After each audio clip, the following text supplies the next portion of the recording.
Everyone. So during last Yeah, good evening. we discussed conditional formatting. So conditional formatting is like applying formats to data, or conditional format allows you to apply formats to data, and they include color icons, data bars, and line charts. I don't know, to data.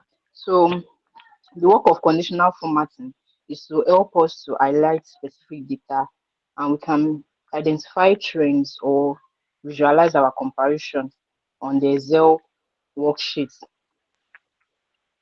So conditional formatting is not really peculiar to MS Excel, but we can also use it in Power BI. Then we did some examples on conditional formatting. So you asked us if we are doing our conditional formatting, we should always highlight our work first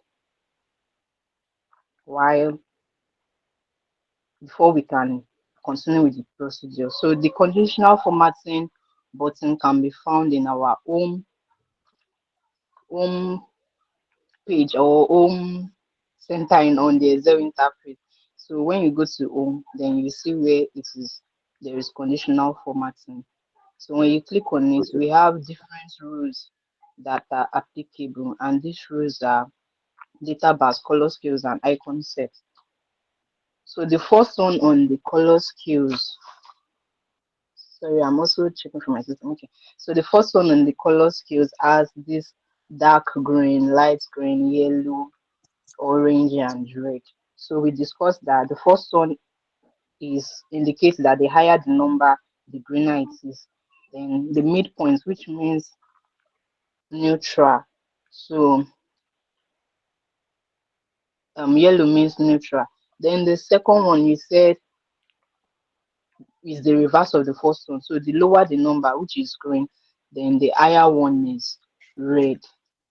So you were also told that we should understand colors and their meaning, which is very important when we are working with conditional formatting. And in the last class, we painted different scenarios to detect the type of conditional formatting to be used. And we should not consider using colors as an UI UX designer, but our colors should tell stories of what we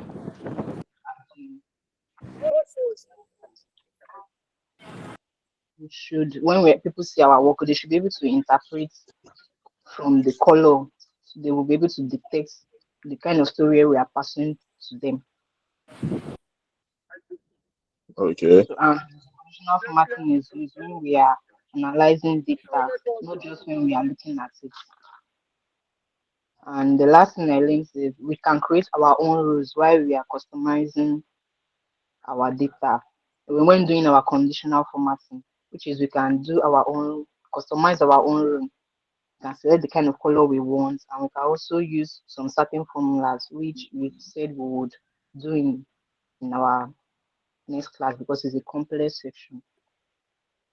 Okay.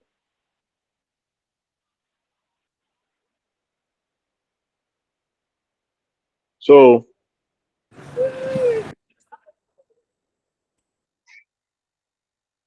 thank you very much for that. That was much more detailed than I was expecting, but kudos to you.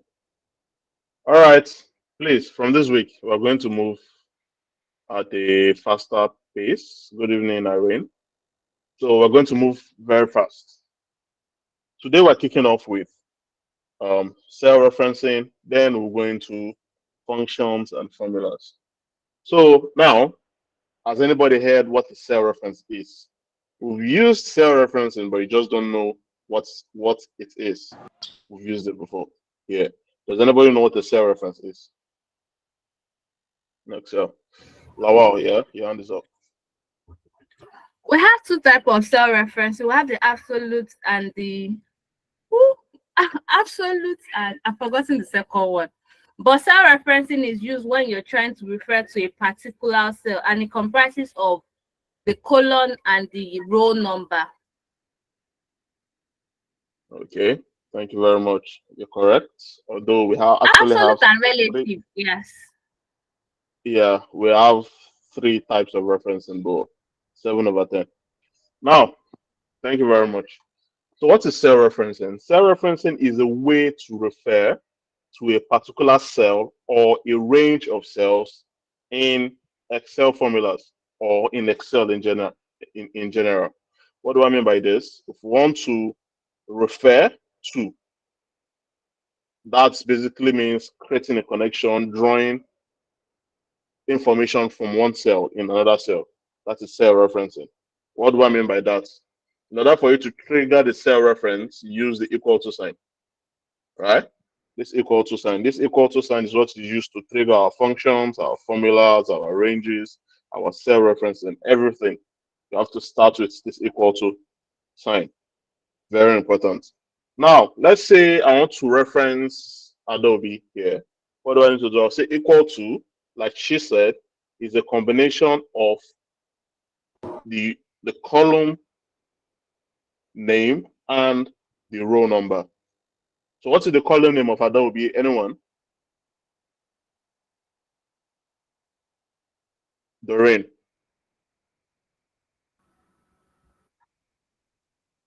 Doreen.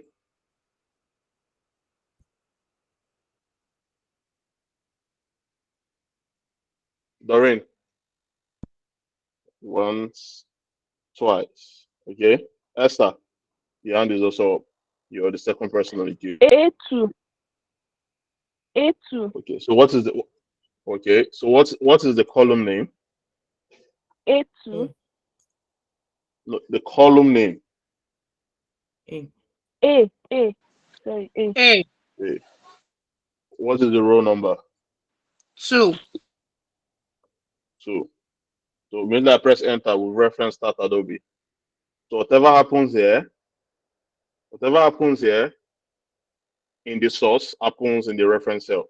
If I press enter, can you see it's reflected? So we're basically referencing this cell. So what does that mean? Anything going on in this cell, we can have it here. Now, let me take this back. We'll have this. Now, the second way and the way I use cell referencing the most when I want to reference the cell, all I need to do is I'll come here again, equal to, and I'll just click on the cell I want to reference, and that's it. Right?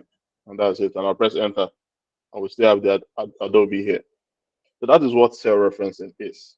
That is what cell referencing is. And when you're writing functions, when you're writing formulas, cell referencing is an integral part of how the formula works. What do I mean by that? For example, yeah, if you can't see the screen, I think it's on your end. Just refresh your network and you should be good. Refresh the meeting. You should be good. Beatrice. So now, before I go into the three types of cell references we have, let me show you what I mean by that. Now, for example, say I create an extra column here, right? Say I create an extra column here. Let's call this salary percentage, right? Let's call this salary percentage. Okay, we already have salary percentage here. Let me get this information out. Please. I muted you before. The person unmuting your mic, please keep it muted, please. There's an interference and it's affecting me. Thank you. So now we'll have salary percentage here, right? So what are we trying to do? We are trying to calculate the salary percentage of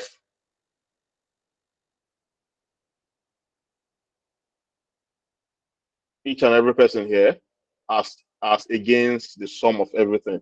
So does anybody know how you would do it? If you're the one calculating, you want to know the percentage composition of each person here of the overall salary. Do you know how you can go about it? Even if it's not in Excel, like mathematical. Okay, Inspire.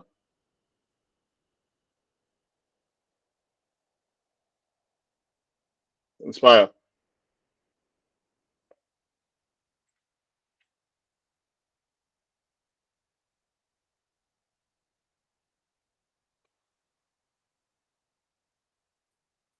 Duru Chisholm, you're the second person there. I've called Inspire twice and no feedback. Okay, sir. Mathematically, for the first Yes. salary, it should be 58 over the sum times 100 over 1. 58. You can 58,000. see. 58,000. Yes. Sorry. All right. Thank you very much. So it's 58,000 divided by the sum times 100 over 1. Now, how do I? This is how cell referencing works. So if I want to calculate 58,000, I'm going to click this, right? So it's referencing 58. If I press enter, you can see 58,000. So what do I do? I'll say 50, this C2, right? Divided. I know we've not gone into functions, but just bear with me. This is the sum. I will say this is going to be the sum total, right? Going to be the sum total times 100 times 100. Even if I put it divided by 1, it doesn't change anything, right? But let me just put it for the sake of familiarity. So this is how it's going to look like if you're typing out what she just said. And I'll press enter. And we'll have 8. Let me change this to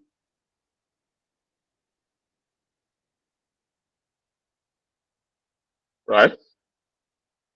So we'll have this. So the salary percentage of Adobe over the last, like over everything here, the sum of all of the salary packages paid out is 8.35%, right? 8.35%. Now, this is how cell referencing works. Let's say I reference this here and I press enter. If I drag it down, what do you think is going to happen? Class. Adobe will fill up. Inspire. Adobe will fill up. Okay. Any other person? Okay, when you do that, it is going to reference Adobe throughout the columns. I mean, yes, the cells in the column. Okay. All right. So I'm going to release my cursor now and let's see what's going to happen. Right? Did you guys see what happened? Did you guys see what happened? So it automatically referenced the different cells here. The different cells here to give us the information inside each and every one of them here. And I'm going to explain why. So, okay, I thought somebody raised their hand. Okay. So this is how it works, right? Or this is how it works. By default, Excel referencing, when you reference a cell in Excel, it is dynamic in the sense that it changes with the flow. Now, if as I dragged it down, what does it do? It started referencing everything underneath it and returns the value. And to prove my point, if I click inside here, we have A2, right? We have A2. If I click inside here, what do you guys see? A3. You can see that it's now referencing Bob. If I click here, my voice is my voice cracking. Can you guys hear me loud and clear? It's cracking, sir. Yes, We can hear you, sir. we can hear you, sir. All right. Again, if it's cracking, it's probably your network. Um, always, please, you guys should always remember to notify me if something is going wrong because I won't know because I don't have feedback of what you guys are hearing over there. So, okay, multiple people are saying it's cracking. 1 minute.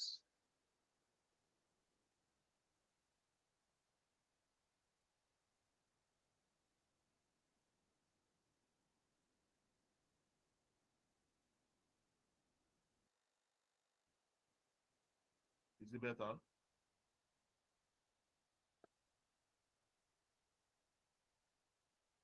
Is it better now, class?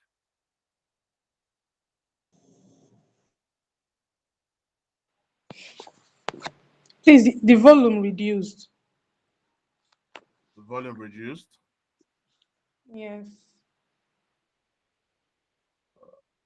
Okay, what could be the problem?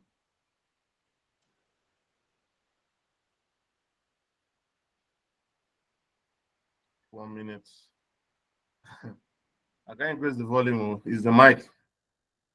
So It increased back.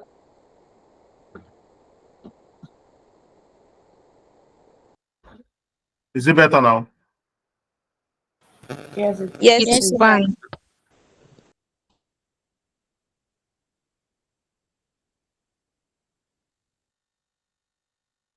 Okay. So can I continue? Is it safe for me to continue? Yes, please. All right. So now, if you drag it down, it automatically references the cell below it. You can see here. So by default,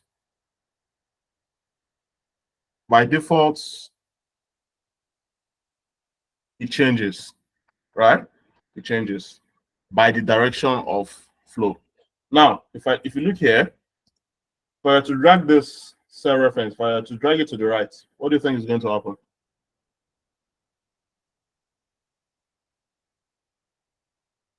Priscilla, what do you think is going to happen here?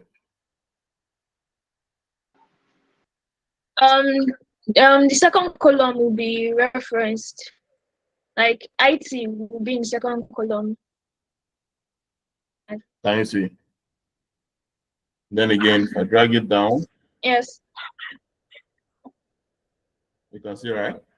So that is how, by default, the cell reference. That is how, by default, it works, or it works. It moves with the direction of flow.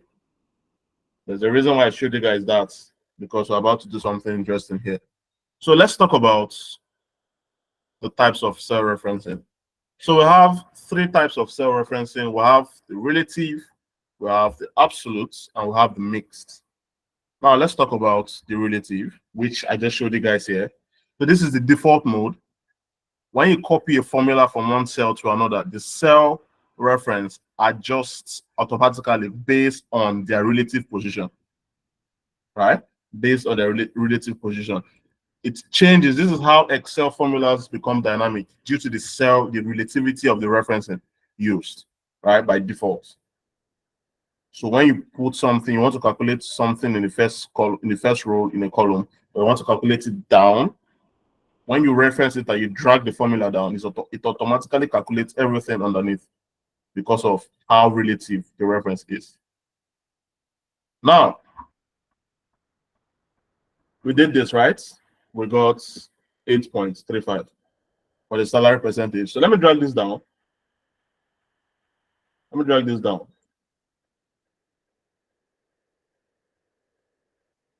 Is this calculation correct, class? Is the output correct? It's correct, sir. It doesn't look correct. So When you sum up all of the totals, when you sum up all of the percentages, what is supposed to be the final value? 100. 100. Okay.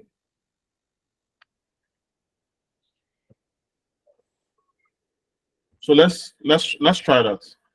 Let's get the sum total of all of this. Let's see if it's correct. Equal to sum. If you don't understand, don't worry. We're going into functions today, and you will get a better grip of what I'm doing. All right. And if I press enter, what are we getting there? 345%. That means there's something wrong somewhere. There's something wrong somewhere. Now the formula is correct, but there's an issue. Can anybody guess the issue?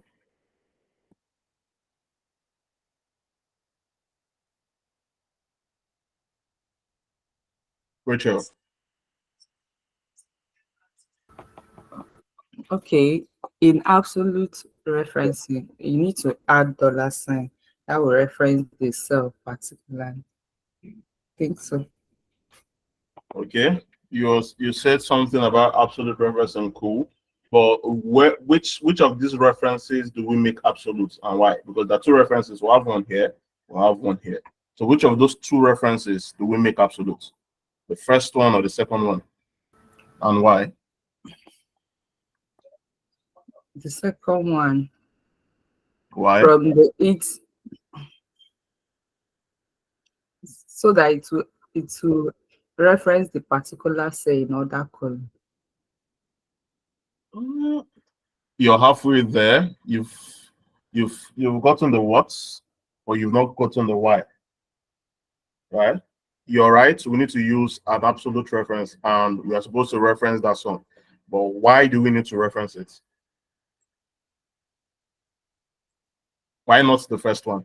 Or why not both? Why do we need to make that particular one absolute? Why not both? Or why not the first one? Why the second one?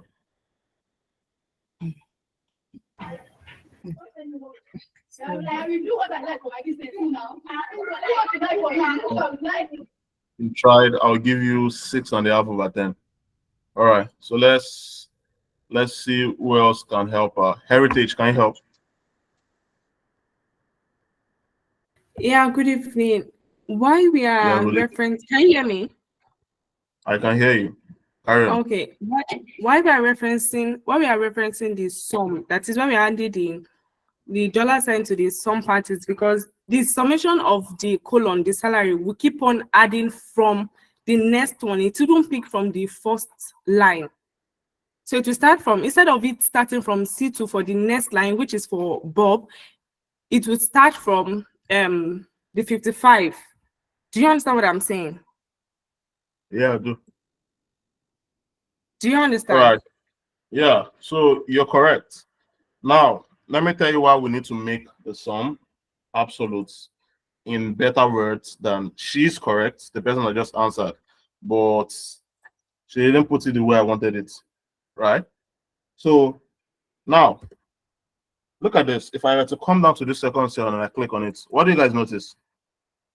The cell range has changed, right? So the cell, that sum referencing is moving down as we drag the formula down. If I come up to this point, can you see it is moving down? So, but for the formula to work very well, we need to make sure that the number we are using to check for the percentage is relative, it changes, but the range, which is the sum, which will give us the total, the range should be the same, should be stagnant, should be absolute, because these are all of the numbers that makes up what we are trying to get the percentage of. So how do we do that? After we're done writing our formula, you can highlight the reference you want to work with, right? You highlight it, and you press F4 on your keyboard, and you see some $signs encasing it. What does this mean? This means it's telling you that it is relative. It is now absolute. It cannot change, no matter how you drag it. So I'll press enter. Right? So let me drag this down again and let's see if can you see? Now we have the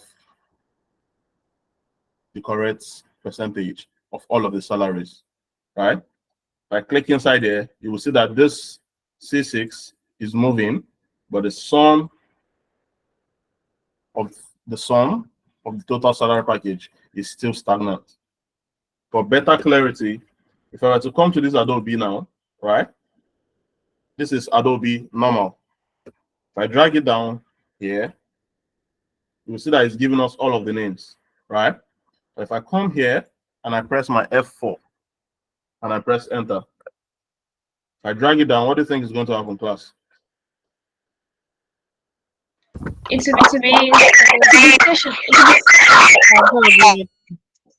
All right. So once I release it, can you see? Doesn't change. No matter the cell you click inside, it's still this cell it is referencing. So that's the difference between absolute and relative. So for absolutes, Let me give you the definition again. You guys will get the notes after the end of the class.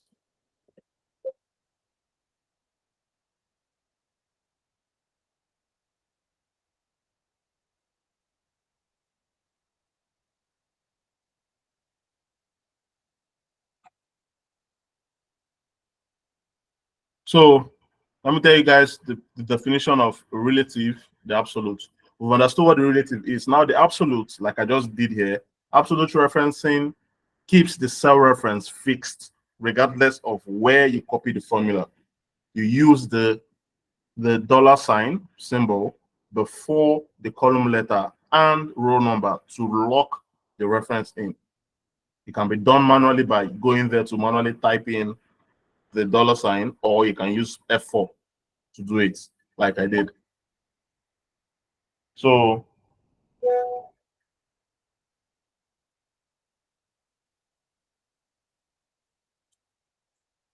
questions regarding this?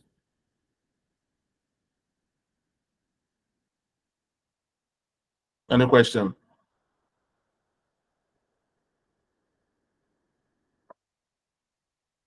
Okay, Lawal. I wanted to ask that instead of locking both the column and the row, what if the only the row was being locked? We would have gotten the same result. So Do can you you get repeat my yourself? question? All right. Instead of locking both the column and the row like that, that place that we have dollar sign in, that we had dollar sign in front of C and in front of 2 before we had that ratio sign in between. What if we only locked the row, like row for the 2, like where we had 2 and when we had 15? Yeah, where we had 2, what if we just locked 2 and we locked 15? We will still get the same results. So let's see how that works. If I were to reference, let me reference this, right? Then let me put the dollar sign here.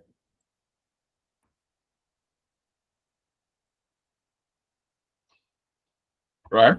Let me press enter. We'll go Elizabeth, right? Let me drag it down. It's changing. So let me drag it to the side. Let's see what happens. So what do you think? What do you think happened here? If you drag it downwards, is relative. If you drag it to the side, is changing.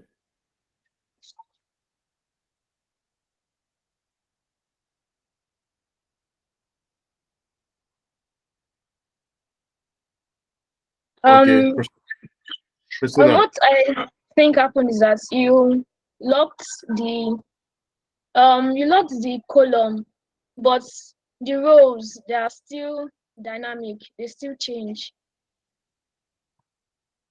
It's exactly. Sorry, what I meant was, what if the row was locked and the column was left like that? What if the row was locked? We would have gotten the same results. Now, if the row was locked, we would have gotten the same results. We would have gotten the same results. We would have gotten the same result because the row, if you drag it down by the rows, it won't change. But if you drag it to the right or to the left, as per different columns, it's going to change. What do I mean by that? If I take this and I put it like this and I press enter, if I drag it down, it's not changing. If I now drag it to the right, you can see it's changing. Why? Because we've now locked down the row, and but the column reference is relative.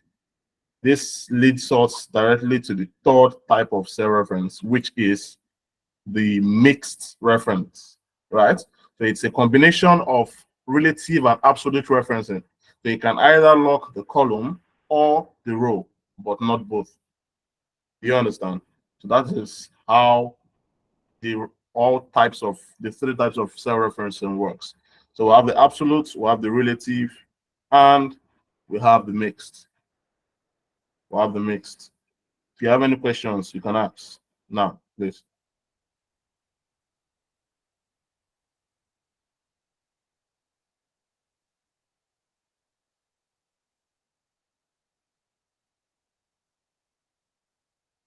Good luck. Good evening. So I just want you to do a recap on absolute referencing. On Did you absolute get me, please? referencing. Yeah. Yes, please.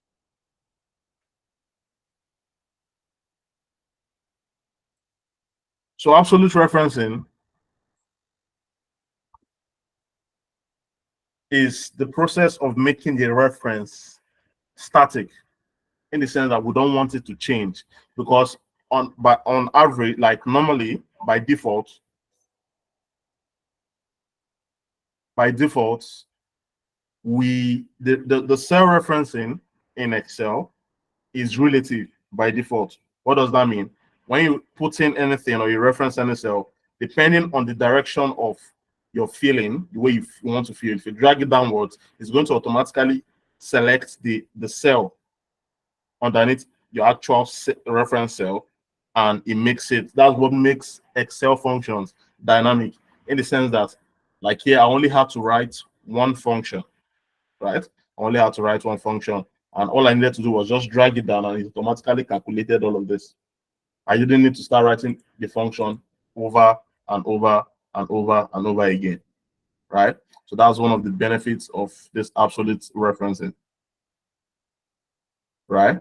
Drag it down. So what's of the relative? So the absolutes, like the word entails, absolute. What does absolute mean? Something that cannot change, something that is final, right? So in order for us to make it final, there are some situations you will need your reference to be final. Example, trying to get a percentage, right? We are working with a range of data.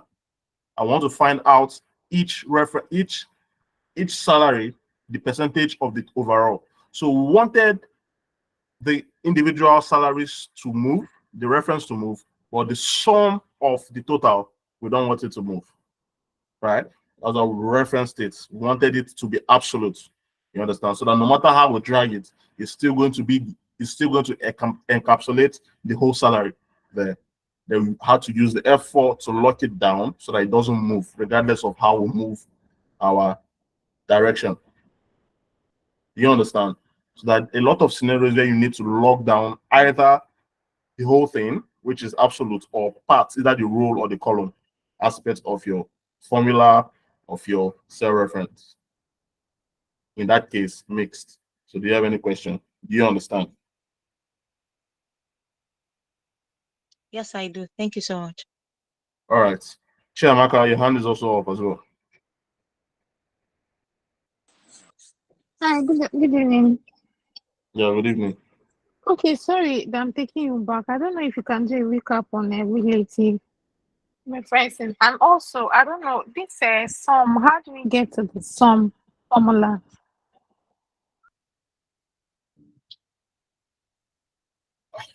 Hello, can you hear me? I can hear you. Right. Okay. Regarding, Mm. because of time, please, because of time, because the first week was I moved way too slow, and if I continue like that, I won't cover everything. So mainly the video drops. You can just catch the first 10-15 minutes together with the notes, and I feel like you have a better understanding. If you don't, then you can drop a message in the group, then I can explain further. But for the sake of everyone, please.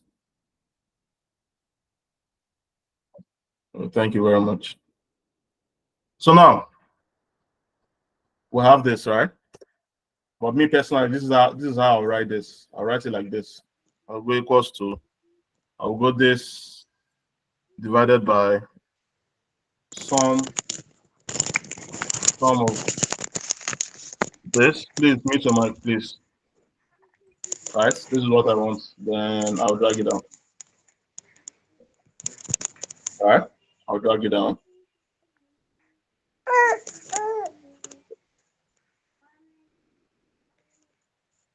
Then I'll just convert this to percentage to decimal places.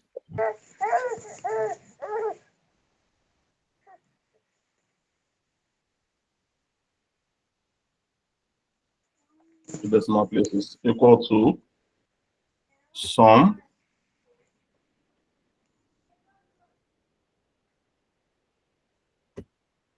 So we have our 100% here. So this is how I write it. Like this also works as well.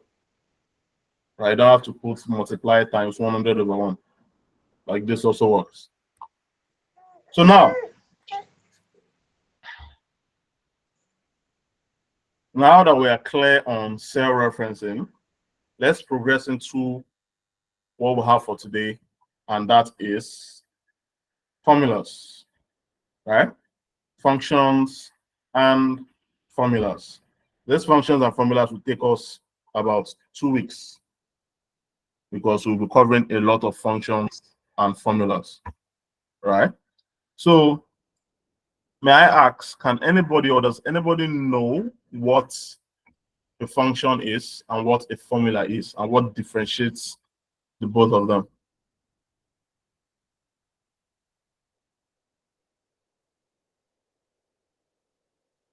You guys should prepare. All of you that are asking for practical assignments, this week is going to be, you're going to have one. You're going to have one.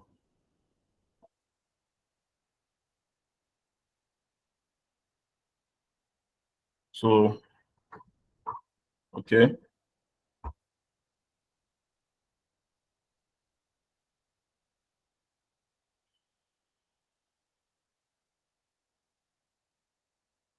Glory Chamaka, do you have something to share? You asked a question, so I Yes. don't know. All right, the floor is yours. Okay. Yeah. I'll say a formula is an expression, like a mathematical expression the user creates to perform calculation, just like we do a 1 plus 1.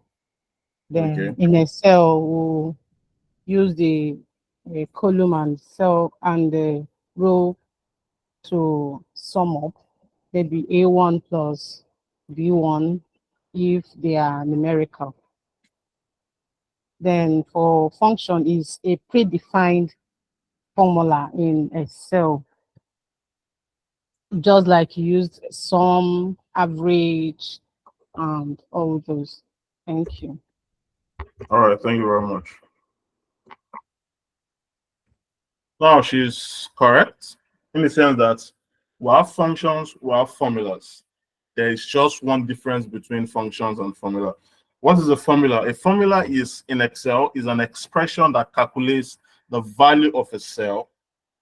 Formulas are used to perform operations such as addition, subtraction, multiplication, and more. They can reference other cells and include mathematical operations, and they can also call functions, right? So a formula can have a function inside of it. But let's understand what a function is. Now, a function is a predefined formula in Excel that performs specific calculations. Excel has many inbuilt functions that can perform a variety of operations, from simple sum to complex statistical, financial, and logical operations. Right?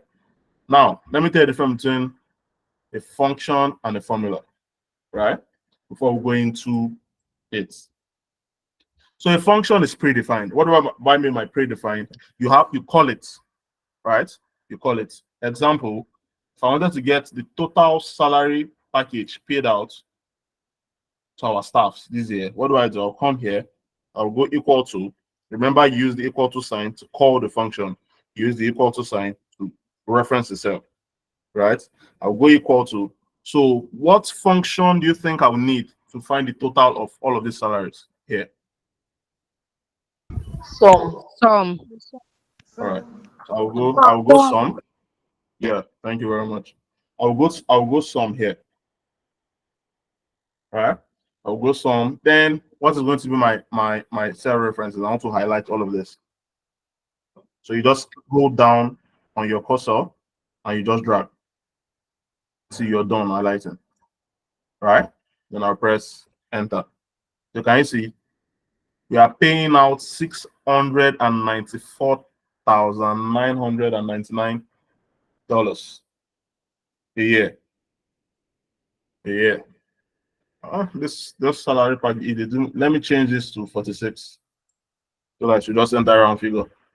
I don't know why that thing is just it's triggering something in my head. All right, around figure. Now we have this. This is how the function works. You have to call the function by its name. So we have some example of functions in Excel. We have the sum, we have the average, we have the mean, we have the max, we have X lookup, V lookup, index and match. We have median, we have the mode, standard deviation. There are many. Excel has hundreds of functions, right? But we're going to cover the absolute necessity for a data analyst over the course of this program. There are a lot. There are a lot, but we'll try to cover them as much as possible. So this is how a function works. So how about a formula? A formula is a combination of cell reference, and arithmetic operators, right? So for me to get the same results I got here, what do? I'll just come here. I'll say equal to. I will say this plus this, sorry, plus this plus this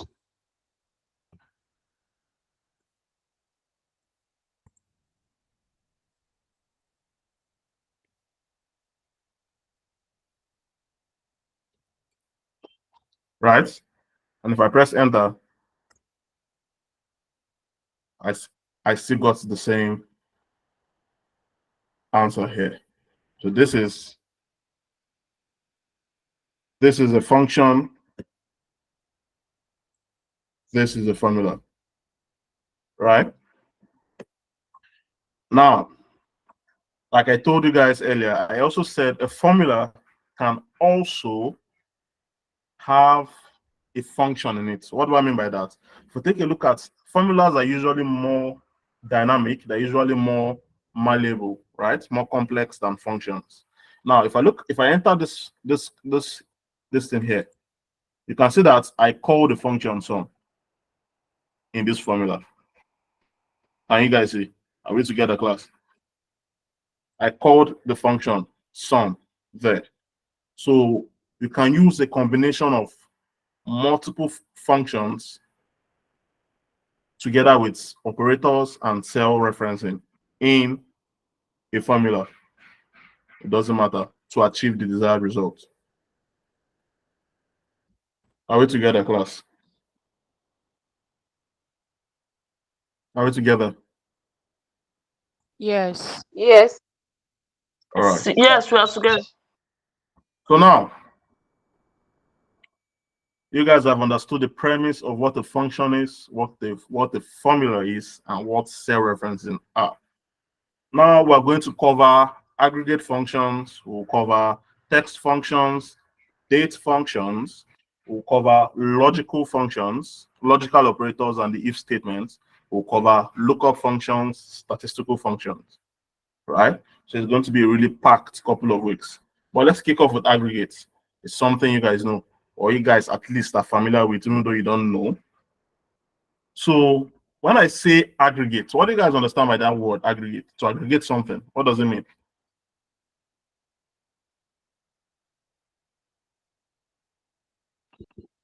Okay. Osaro Ojo. Like to pull things together,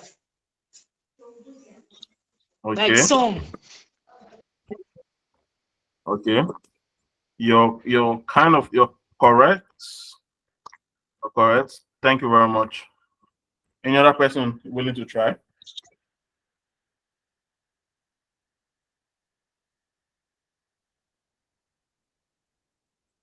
Any other person?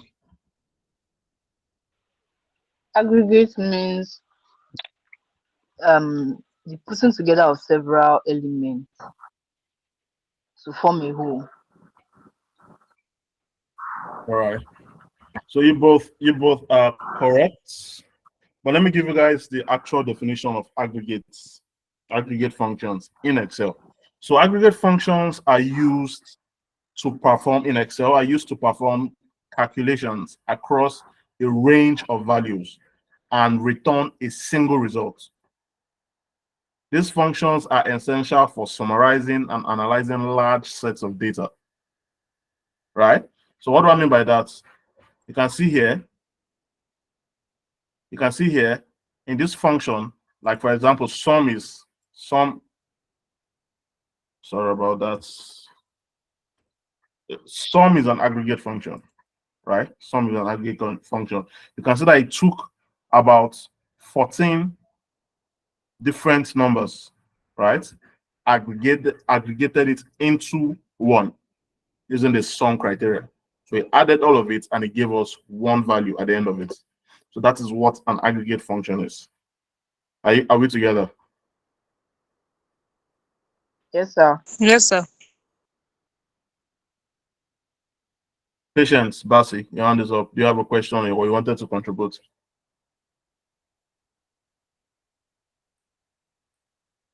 Patience, Basi. Oh, sorry, sir. I want to answer the aggregate, but you have explained it. Okay. All right. So now, please, I need 1 minute. Somebody's at my door. 1 minute. Thank you.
All right.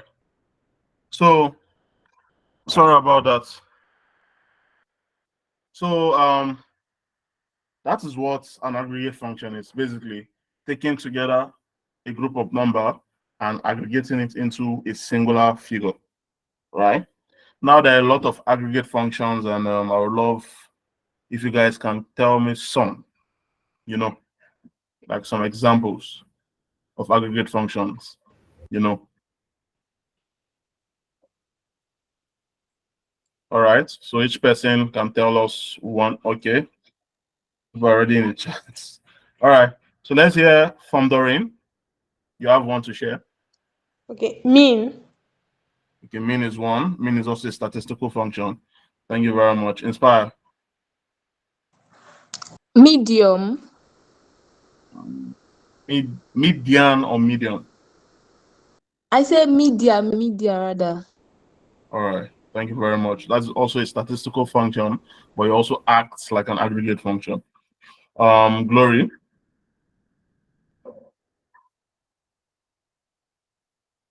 Glory. Glory. Shamaka. Average. Mm, average, yes Some. and no. In Excel, there is no average. We use the mean rather than the average function. But sum is correct. Thank you very much. Jumoke, Ater. The mode is also Max. correct. Max is also correct. Edidion. Let me hear from one more person. Samson.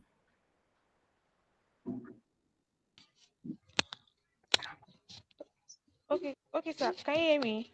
Yeah, we can. Okay, mode. We have mode and Yeah, mode is there. We also have the count. So let me give you guys. Thank you very much. Thank you very much. So let me give you guys, like you guys have said, we have sum. We have the sum. We have the products. We have sum. We have products. We have average, which is the main average as well. We have the count. We have the count all. We have the max. We have the mean, the median, the mode. We have the standard deviation, the variance, large, small, aggregates, subtotal, product, count if. There are many, right? There are many, but we're going to play with some basic ones, right? So now we've used one here, right? The sum. So let's say I want to get the average. On average, how much do we pay our staffs, and what is also their average rating on their performances? What do you think I would do here? Can anyone help us out? Okay, so let's see. Miracle, Chiamanda, Chia Chiamam. Is it Chiamamanda? Please, Chimamanda. Okay, Chimamanda. Okay. All right. To find the average, you just have to like find the mean, use the mean function. Sorry, the mean function, yes. So let's see first of all. Okay, there's an average function here. Let's see if the average and the mean. Is average, not me. Look. Okay, we'll try both, right? We'll try both. So let's do this, right? So on average, we pay 49,643. So we are not seeing your screen. You guys can see my screen? No, I think it's your I can network. see we can it. see You it. can We see can it. see the screen. Maybe we the cannot see network. our network. We can see your screen. Okay, for the sake of everyone, let me stop presenting and let me present again.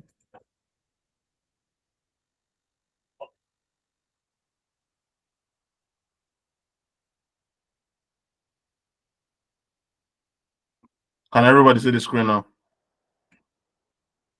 Yes. Yes, Yes. sir. We can see the screen. All right. All right. So now we have here, we've done the average using the average. Let's say, let's go equal to, let's see the mean. If the mean is also correct. Now you can see that there's nothing like mean here, right? There's nothing like mean. Why? Because the mean is the arithmetic average of a set of numbers, right? So when they tell you to check for a mean, if you write the mean, you won't see the function there. You won't see the function there. Rather, you can use the average in place of the mean. Are we together? Now, so if I check on average, we're paying $49,643. And what is the average job performance rating of our staffs? Let's see. Anything below 5 is atrocious. So let's see. So we have 5. Anything that has to do with decimal, please also make sure you send it to 2 decimal places.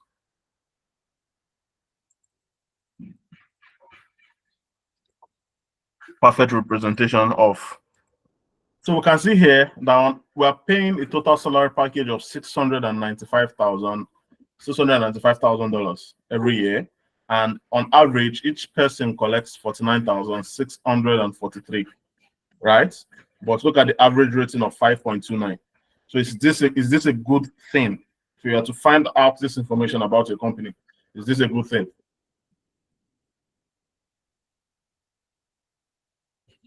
Class? No, sir.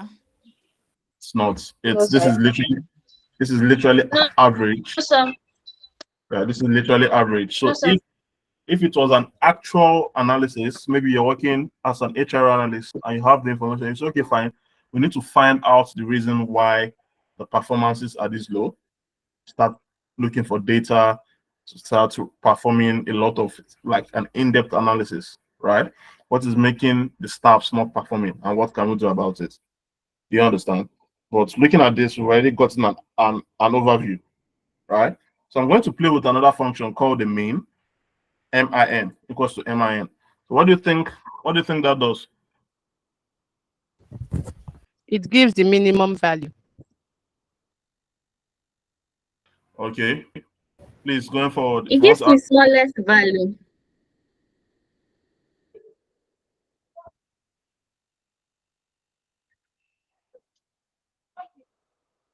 so yes, the mean gives the minimum value. But please, for the sake of orderliness, if you want to ask, if you want to answer a question, you can just raise your hand up, and I'll call out the first person whose hands is raised up, please.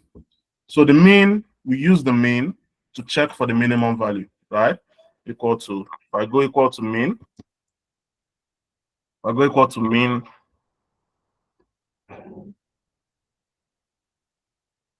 equal to mean, and I do this, right? If I do this and I press enter, what's our minimum value? Our minimum value is 13,000. And who is earning that? Beverly, right? Somebody like me, if I want to pull out the name now using this mean, this is what I will do, right? I will do this. Please, I know it's going to sound kind of confusing, but just pay attention. So this is what I will do. I will do, right? I'll do this. I will do,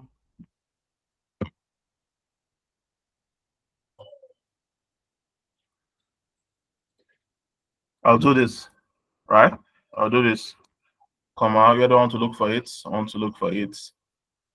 Here, what do I want to return? I want to return the person's name, right? Then I'll close it and I'll press enter. Sorry, okay. I think I saw you. I made a mistake. That thing there. So can you see? So automatically I pulled out Beverly as the person with the lowest salary here. Look at it down here. Say I want to pull out person with the highest rating. What do I do? I use the max function, right? So I go equal to, I'll go max. I'll go max. Max pulls out the biggest value in a range. I'll do this. All right. I press enter. 10. 10. Again, please always remember to reformat your cells if you're having a different format compared to what you wanted. So I have 10. Again, if I want to pull out the person with the highest rating here, what do? I'm going to encase this again in an X lookup. Don't worry, you'll learn all of this as we go on. I'll encase it in an X lookup. Okay, that's my lookup value. What's going to be my lookup array? My lookup array will be this. What's going to be my return array? I want to get the full name and the department of the person. I'll do this. Sorry. I'll do this.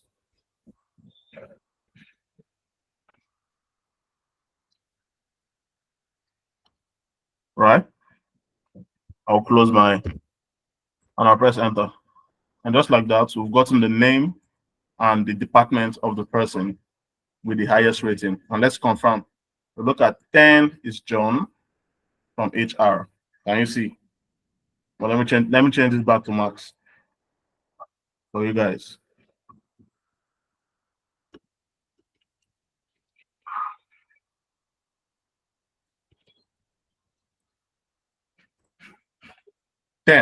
So 10 is the highest number in this group of numbers here.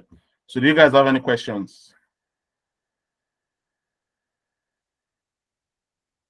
Okay, Miracle, your hand is up.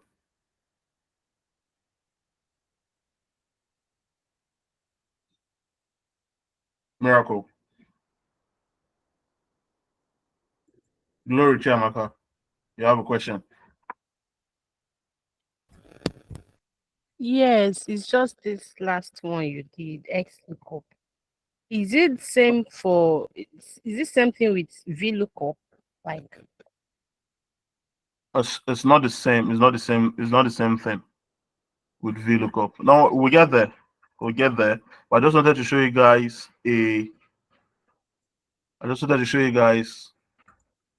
there's no lights. Let me close down some of these apps so that I can have a little bit of battery depending when I bring the lights back. So it's different from VLOOKUP, right? Again, when we get there, you guys will understand. I'm just showing you how from basic fundamentals like this, you can apply it together with other functions to give you something fantastic, right? You can do that. So, Blessing, Jatunwashe, do you have any So question? sorry, sir. I want to answer. No, sir. I wanted to answer the other question. Sorry, I didn't get you. I understood better now. Okay. So this is the mean. Also, let's get the max. How do I get the max here? And just drag this cell reference here like this. And I'll get the max. Can you see? Because of how dynamic it is. So we'll have 90,000. And you can see here, the max is 90K. Now let's play with some other aggregate functions. Let's play with the count. What does the count do? The count counts the number of the counts. We're going to talk about counts. We talked about sum. This is sum. Yeah. Talked about sum. We've talked about average.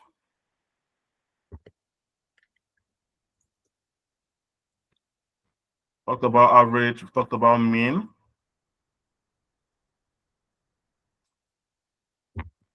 Right? Talked about max.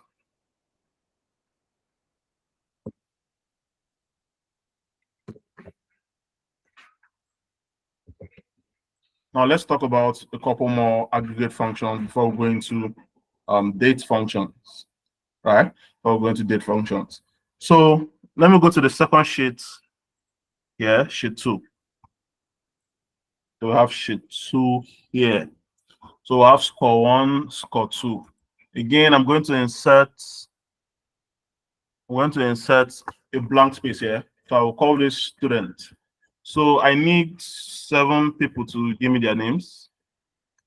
Let's use you guys as Rachel. Sorry, the first person. Irene. Okay, Rachel.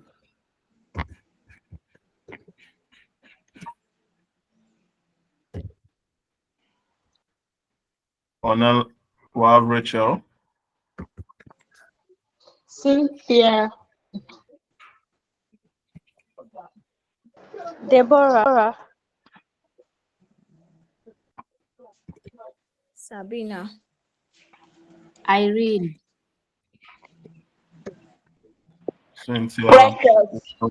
Blessing. Wow. Sarah. Precious. Precious. Deborah. Esther. Let's go, Deborah.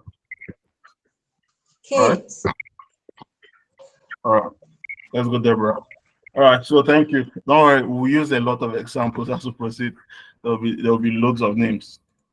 Now we have, these are the students, right? This is the school. These are the students here. We have Onella, Rachel, Cynthia, Etoti, Blessing, Sarah, and Deborah. Now, if they said, okay, fine, they would love to know, let's assume these columns here are like, this row, column A is like 1,000, right? 1,000 rows. And somebody asked you, we would love to know the number of students whose record you have here. So what do I do? Instinctively, I will use the count, right? Am I correct? Yes. Good. So if I use counts, equal to counts, if I use count, when you're writing your functions, please always, you can write it out straight and continue, but to be on the safe side so that you don't have errors, always click on the actual function name. That will save you a lot of stress. So what cell, what column do I highlight to know the number of students? A. A. A. Column A. All right. So let me drag this here and let me. What do you guys see there? It's giving us 0. Does anybody know why? Because it's not numerical. Sorry. It's not number. Because it's non-numerical. Correct. Because it's non-numerical. So if I were to come here, right, and I go equal to count, right, I go equal to count, and I decided to use this. I decided to use this, and I press enter. And you see it's giving me 7. Please, the attendance should be issued out early. I might apologize in advance. There was light when I started the class. Immediately I started the class, there's no light, and I don't know if it will come back before my laptop goes off. So please let the attendance start rolling out now. In case I'm at 69%, hopefully that should carry for another 30-40 minutes. Hopefully they bring the light back then. So thank you. Had it been there was no lights prior to the class, I'd have gone out to where I know there'll be lights, but there was lights. There've been lights since morning. All of a sudden, as the class started, they took it, and I can't start moving in the middle of the class. So now we'll have 7 here, right? We'll have 7. Why? Because the cell we reference has listen in them figures, right? Integers, numbers. If I change this to A, if I change this to A, it's going to drop to 6. Can you see? So the count only counts figures. The count only counts figures. So what if we want to count a column that does not have figures in them? Right? What if we want to count the column that does not have figures in them? That is where the count all comes in, right? The count all counts everything inside a cell as long as it's not empty. So it's the count A. Right? So this works on any kind of data type. As long as the cell isn't empty, it's going to count it. So immediately I put the A in front of count, which signifies count all, and I press enter. And you see that we've gotten 7. So that's the count function. Do you guys have any questions?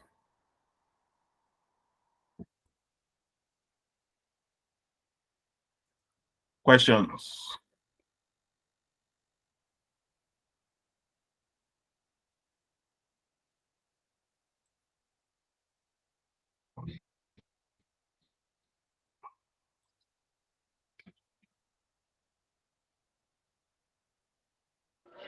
Sir, please, can you come again? Because I didn't get the explanation. The last I heard, we were at 0 when we highlighted the from A1 to A8. So can you please come again with the explanation? Thank you. All right. But before then, if it's Rich Amaka, do you have a question? Your hand is up.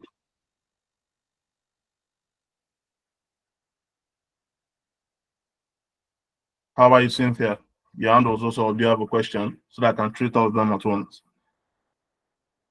I just asked my question now. I was saying that I wasn't so clear with your explanation. The last I heard, we highlighted from A1 to A8, and then it was giving us 0 because it wasn't numerical. So now that you've gotten 7, while also doing the same thing, I want to know how you did it. Thank you. Okay. All right. So now, I told you guys there's a second function that is similar to the count, which is called the count all. Right? It's called the count all. What does the count all do? The count all counts everything inside a cell that isn't empty. Right?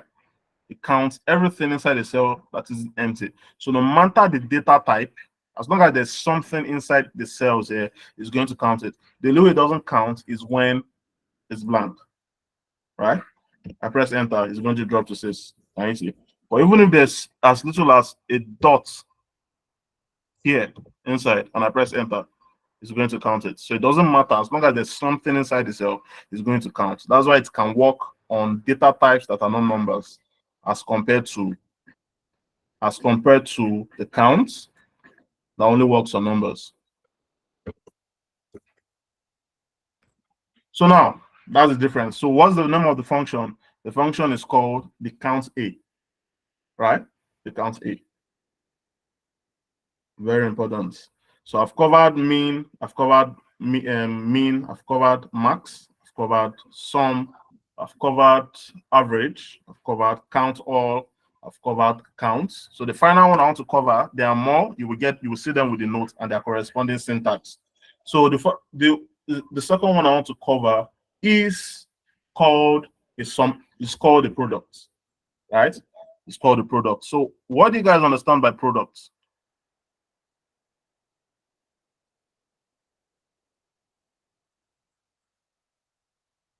Okay. I didn't even know this amount of hands were up. Oh. So Emanuela Makila, let's start with you first of all.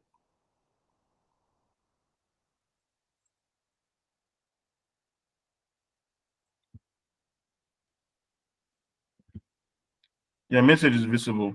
The message is visible. Precious. Makila, Yes, sir. your hand is up. You have a question. The question. No, I want to answer the question. Oh, okay. All right. Thank you. How about you, Emma Glory? Question. Oh, you asked a question, so I wanted to answer. Okay. Has the question been answered? You asked about who knows what a product is, and Okay. Okay. All right. All right. So, what when they say products, what do they mean? What do they mean by that?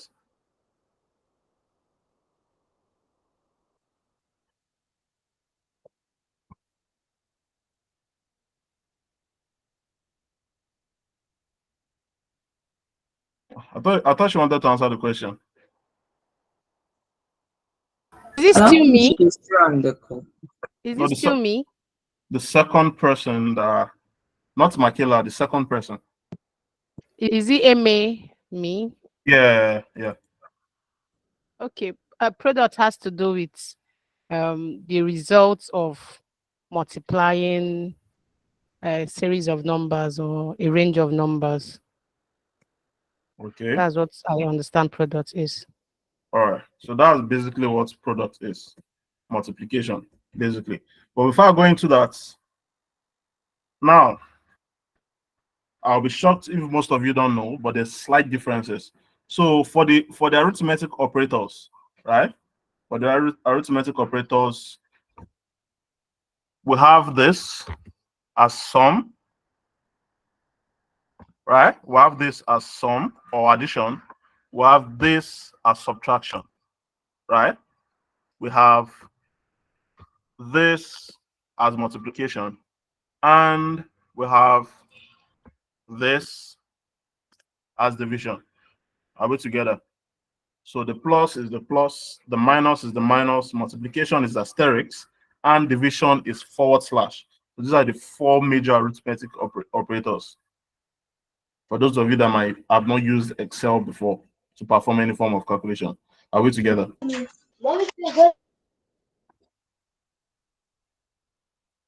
Are we together?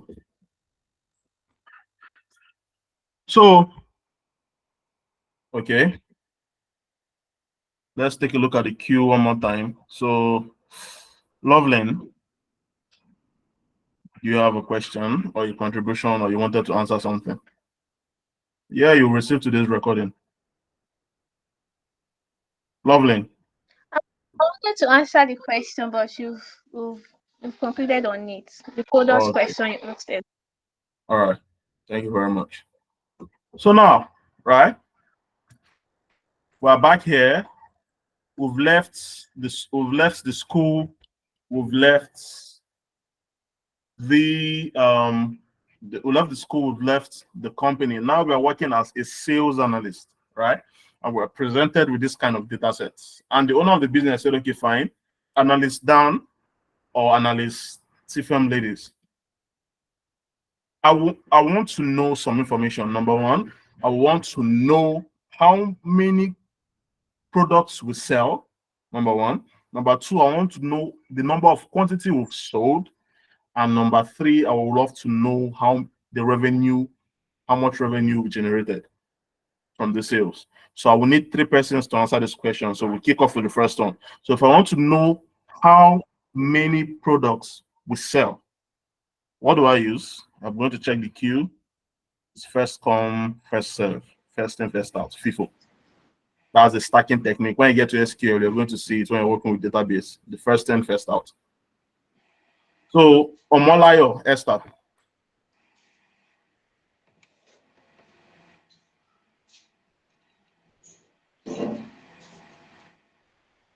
Omolayo, Esther. Okay, sir. If you want to know how many products we sell, we use the count equal to count count A. Yes, count A. Then you highlight the column A. Just column A. Okay, the whole column, right? Whole column, yes, the whole column.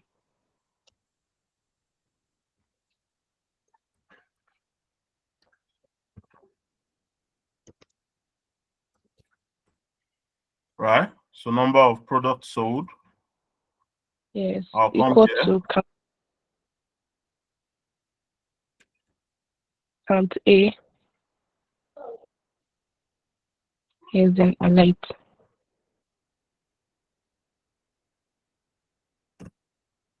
So we sell 21 products here at the supermarket. Good. Very much. I'm going to lower everybody's hand now. Then I'm going to ask the second set of questions.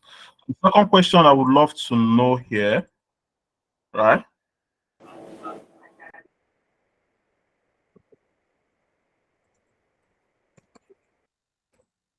How many quantity did we sell? How many quantity did we sell? So Glory Chiamaka, you're the first person. So how do I do this? What aggregate function do I use? The total number of quantities sold, right? Yes.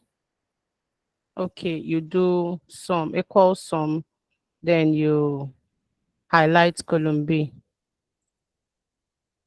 Equal to sum.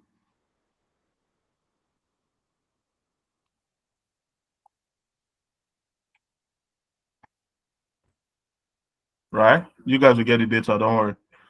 This sheet will be using for the next couple of weeks. These sheets, because we'll have aggregates, we'll have logical, we'll have text and date functions. We'll play with all of them. So again, I'm lowering the hands of everyone here. So we sell 21 products. We sell 21 products and we've sold 153 quantities of these 21 products we offer. Right? Very good.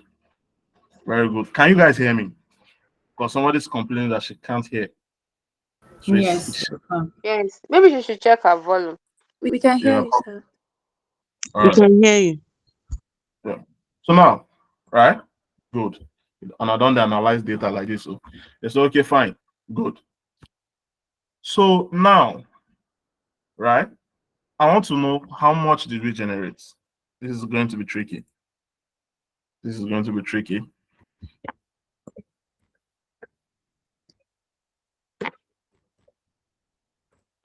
So how much did we generate from all of these sales? Right? So Rachel, Chico, how would you help us with that? Okay. First of all, we are going to sum all the price. Sorry? We're going to sum the price, first of all. Okay. Okay. Equal to sum.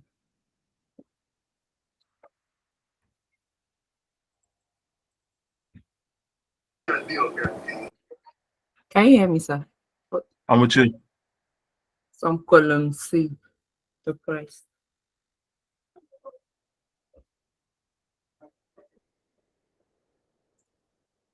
Okay.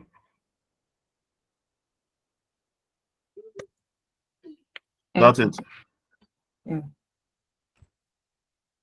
Okay, we got 658, and the answer is wrong. So let's try the next person. Inspire. What would you? How do we do this? Okay, for us to get the total revenues sales, we have to multiply we use the equals to sum, then we'll highlight the range of the quantity column, multiply by the range of the price column, then we'll hit on enter. Okay. So let's do this, and let's do this, right? So this, nobody should drop. Beatrice, where did you go to? I saw you. Uh-huh. This. Multiply Oh, thank God they brought the light back. Oh, thank God. Multiplied by the range of the price column. No, you're not going to use sum again, no. So I should do this. Yes, no. Yes, multiply. You indicate the multiply sign, then highlight the range of the price column. Okay.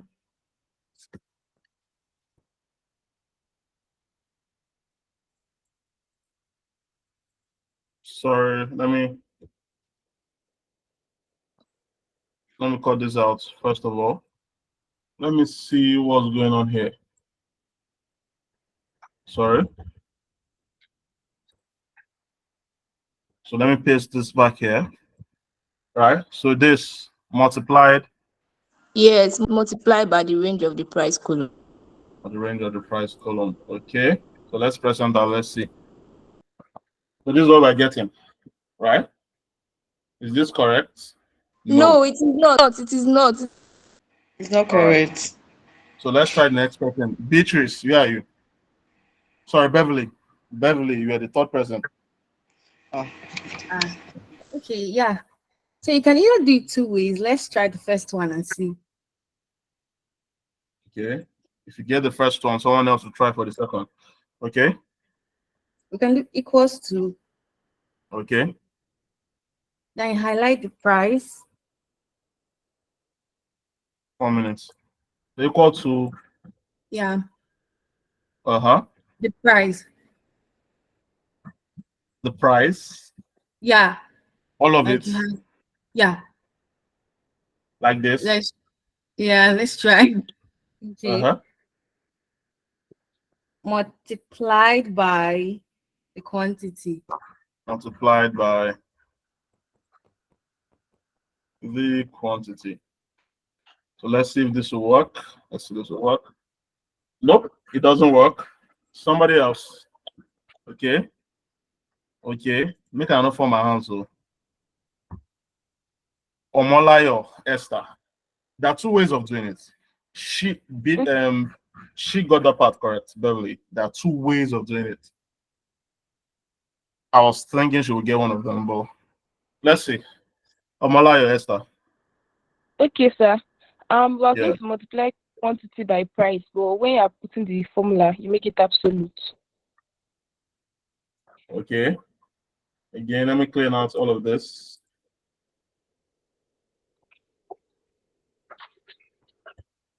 So you say Equal I tried to two more persons, nobody got it, then I will just do it because of time. Because I would love to go into dates today. So you say what am I doing now? the sum of the quantity, but you make the formula absolute. Sum of The the quantity. quantity. Okay. Make it absolute. What Then next? multiply by the sum of price absolute. Multiply by the Sum of price. Sum of price. Absolute. Absolute. Okay. Yes, sir.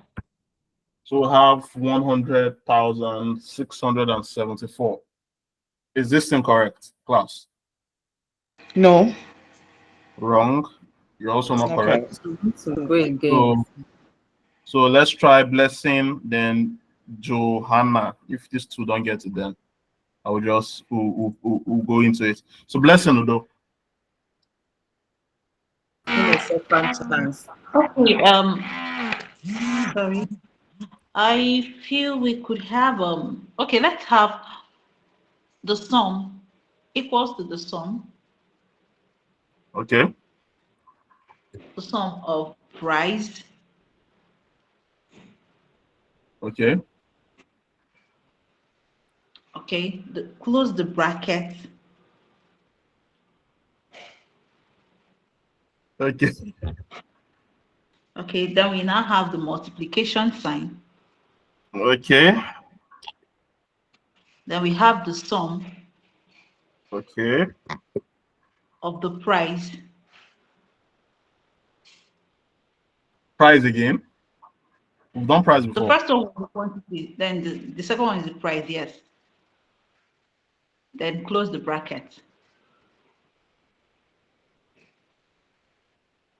Is that it? Yes. Still giving us 100,000. All right. Somebody has gotten it, one of the ways of doing it in the message. But Johanna, let's hear from you before I go into it.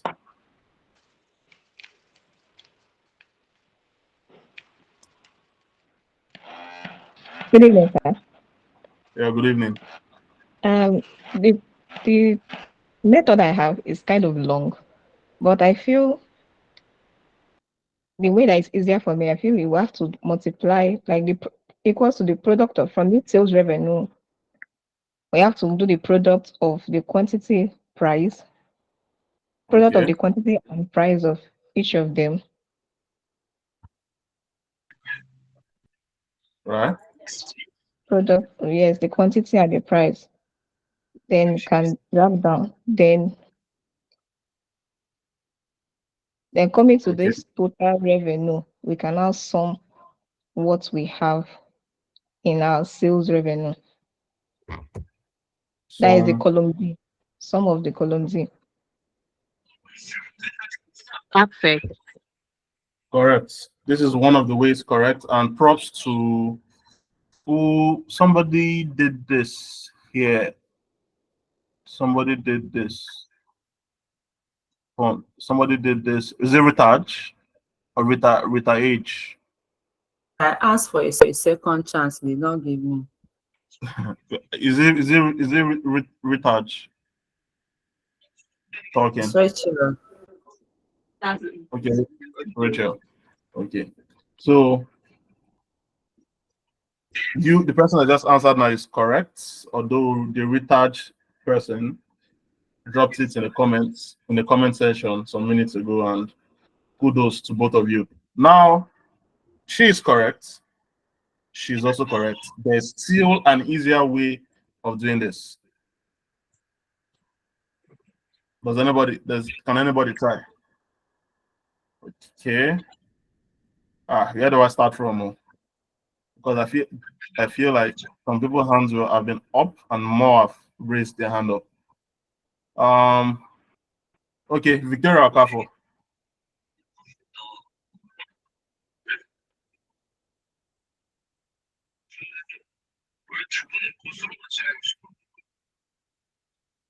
Okay, Miracle Chimamanda.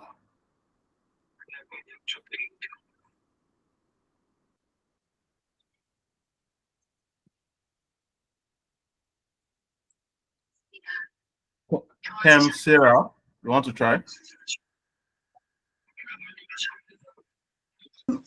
By my own calculation, the answer should be 3,213, not 3,941. I don't know. 3,213. Where are you getting that Okay, from? 3,213. I don't know if I'm wrong. That's 21 times 153. I don't know if I'm wrong. No, you're wrong. You're wrong. You're wrong.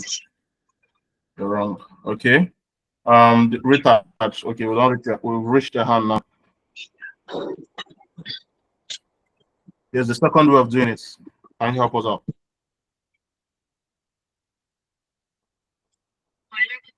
Okay. Sorry for the next reply.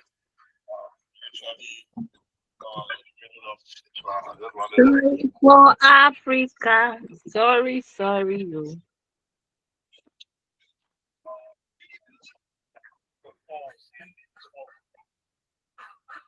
All right. So let me help. Let me just go straight to the point. Right. So this sequence that Richard and then the other person did while we did the product and then we multiply. There's a function that can do both of those together, and that function is called equal to the sum product. Right? It's called the sum product. So what do I do? I say sum product. What is my first array? This is my first array, comma. What is my second array? This is going to be my second array. Right? And I'll press enter. Can you see? We've gotten 3,941 without needing to create an extra column here. So you can use the sum product for this. So a lot of the time when you're working with data sets, they will give you some columns, but they'll tell you to look for other columns from existing columns. So this is one way of going about it. For example, you have the quantity, you have the price. They tell you, okay, fine. We want to know the total revenue generated. First things first, you have to multiply the quantity by the price to get the actual sales revenue per product. Then you can sum it up to get the total revenue.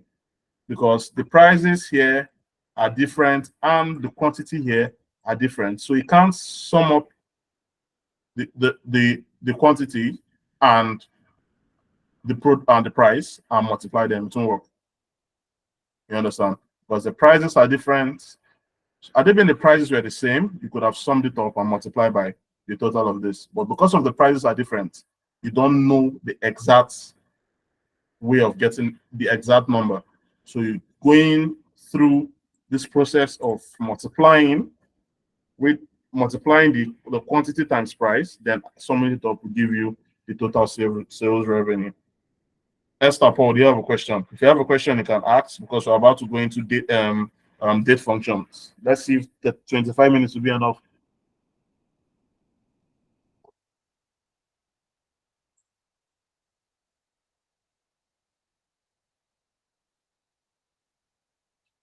This is I'm transcribing this call with, is it Traffic AI? Is that like a spam message or you did it yourself?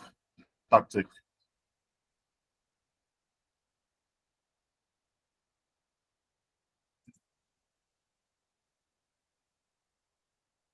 Okay. Lawal Modupe Oluwa. I got that one. Yeah, please, can you show the formula for that sum product again? I didn't get that, please. So here it is, right? Okay. Sum product together, right? Then what do you pass? You can pass in the number of arrays you want to multiply them, sum up, right? In this case, it's 2. I can go a step further and add in, if I add this here, comma, I can add a third row here, right? And I'll press enter. It will give me 850,000, right? 850K. Do you understand? 850K. So it's uncountable. The arrays are uncountable depending on your needs. But in this case, we wanted to find out the sum of the product of quantity times price, which gives us the revenue. Are you clear on that?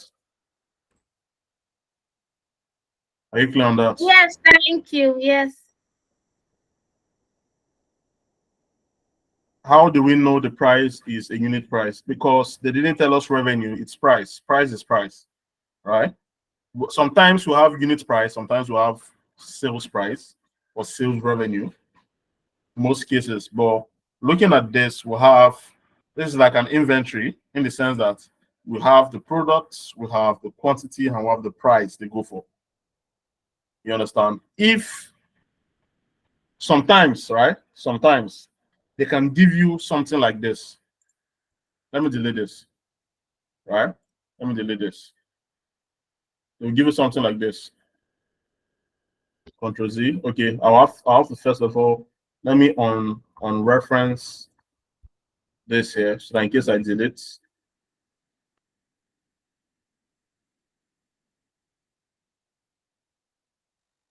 So I've removed the reference. You can see the reference is gone, right? I'll show you guys how to do this later on. So I can work with this without really affecting this. So sometimes they might give you guys the revenue and the quantity sold, and they will ask you to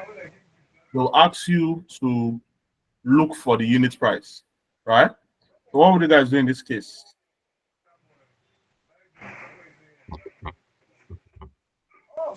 Division. Okay. Please mute your mic, please. So Esther Paul, do you want to answer the question, or is this from before?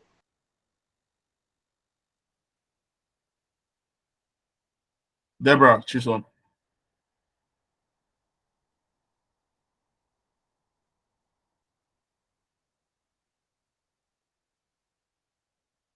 Blessing Ojatuwashe.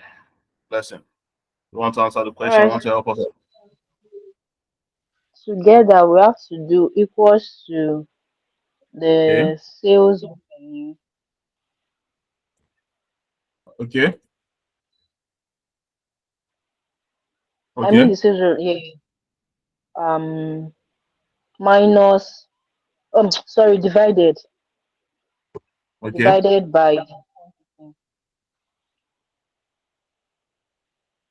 By, the quantity.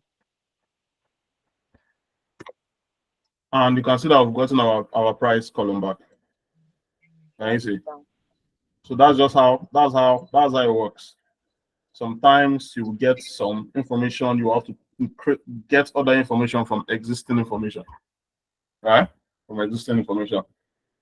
So I can even delete the quantity, and we'll have the unit price and the sales revenue. They ask us to get the quantity of it.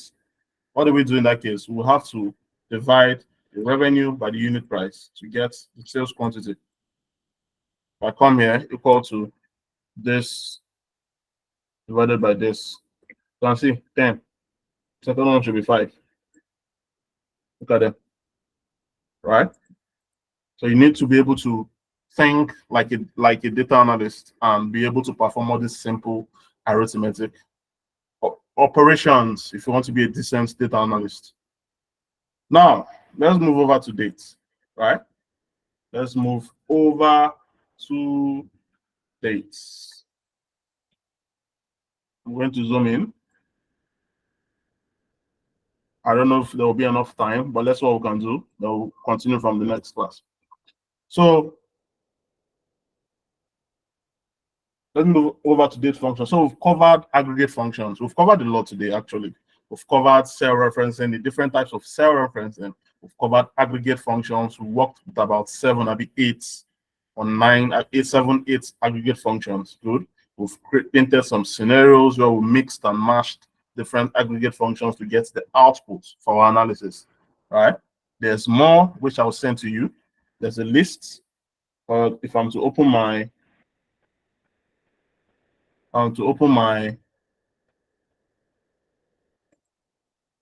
you can see, right? So I have a list of aggregate functions here and what they do. Again, you guys will get the notes. So for aggregate functions, we have the date functions here. We have the text functions. You guys will get them today. Then also here, we have some more text functions, how they work, right? This is some complex ones where we have to mix and match different text functions together. Talk about the logical, if and logical functions, what they do. You have your lookup functions. You can see them. So all the notes are here.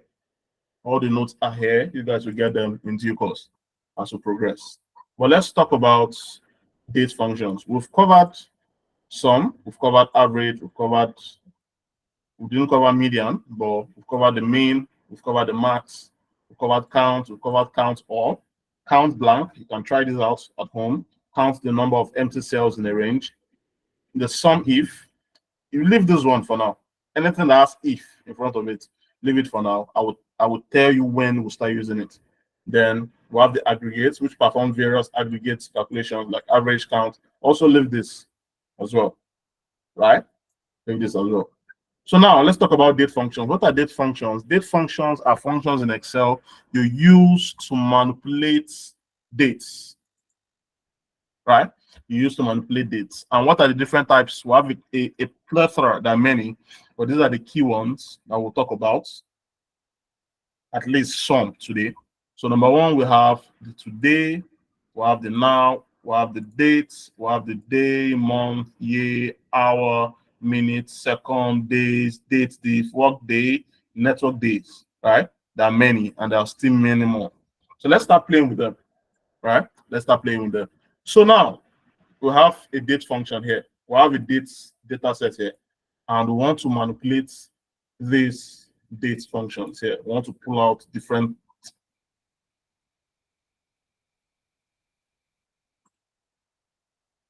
Let me delete this, right? So that you can see all together.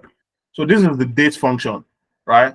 You guys will get this data set today after this class so that you guys can practice as well. So we have the date functions here. We have, these are the days of holidays from January 1st, 2023 to August 15th, 2024. So we have the New Year's, we have the Valentine's, St. Patrick's, April Fool's, Labor Day, Flag Day, Independence, Assumption, Teachers, Halloween, Veteran, Christmas, and back to New Year's again, and the list goes up. All right. So let's say now, these are the dates, right? It might not look like this on your end, right? It might look like this. It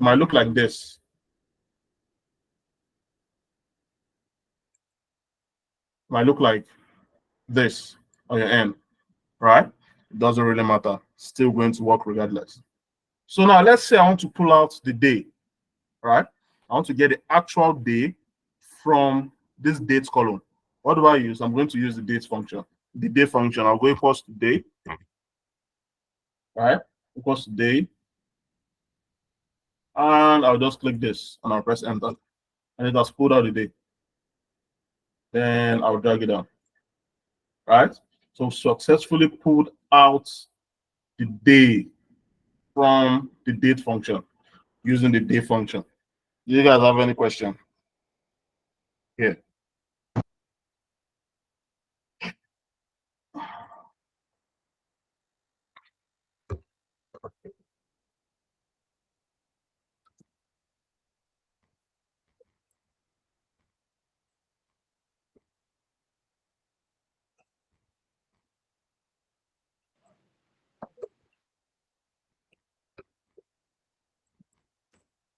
Do you guys have any question, or do you guys understand? Right? So I was able to pull out the day here. How was I able to do that? You can see 1st of January, 14th of February, you can see 14th here, right? 17th of March, 17th, 1st of April, 1st of April, 25th of December, yeah, 25th. So I was able to pull out the day, which is the first letter, the first set of values here from the dates. And there's a use case for it. So if you have any question, let's. All right, I will redo it. I'll redo it in a second. I thought I saw some hands up. So it's very simple. It's very simple. Look at the function there, equals to day, then the dates reference. I'm going to take this out. I'm going to take this out. Right? So I'll say, okay, fine. Equal to, if I want to know the day from here, what do I need to do? I'll just click on day, which is the function. Function is day. I'll click on it and I'll say, okay, fine. I want to find out the day from this date. So I'll click on the date. I'll press enter. and it has given me the day, which is 1, and I will drag it down. Very easy, very simple.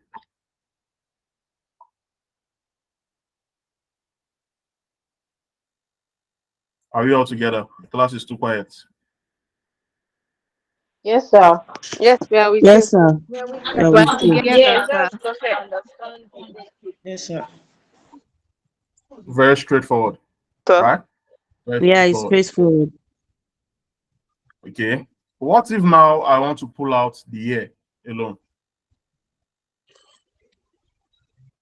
What if I want to pull out the year?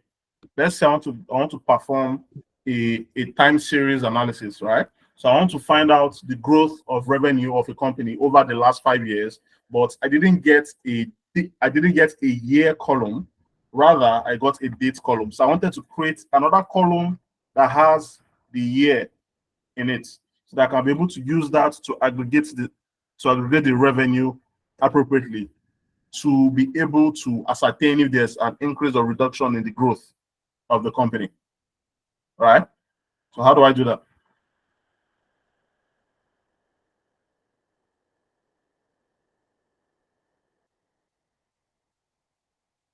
So Victoria Okafor wants to help us out. Okay, good evening. Yeah, good evening. To get the year, it's just same way we did the day. You just say Okay. equal to then year, Okay. then you select the cell for the date.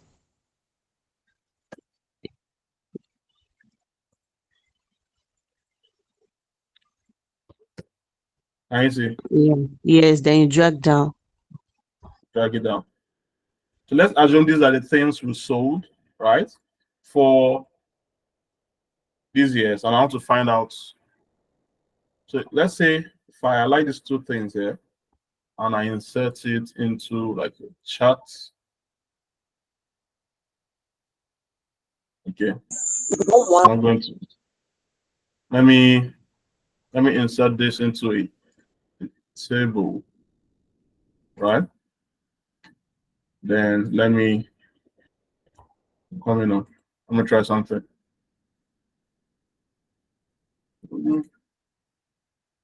So okay. So please, I know we've covered a lot today, right? And plenty of information, but you guys should bear. We're moving at a fast pace, and you guys will have at least a day in between each class to be able to digest everything covered. That's why there's also recordings and everything. So even if you've had like a burnout, you can rest your mind, take a deep breath, step back. Then maybe tomorrow when you're refreshed, you can go over the video from where you stopped to continue from there. Right? So now we're able to pull out the year. This is very important. This is what I use a lot. Right? It is very important in areas of, say, let me see if I can open a project where I've used that before. Let me see. Let me see if I can open.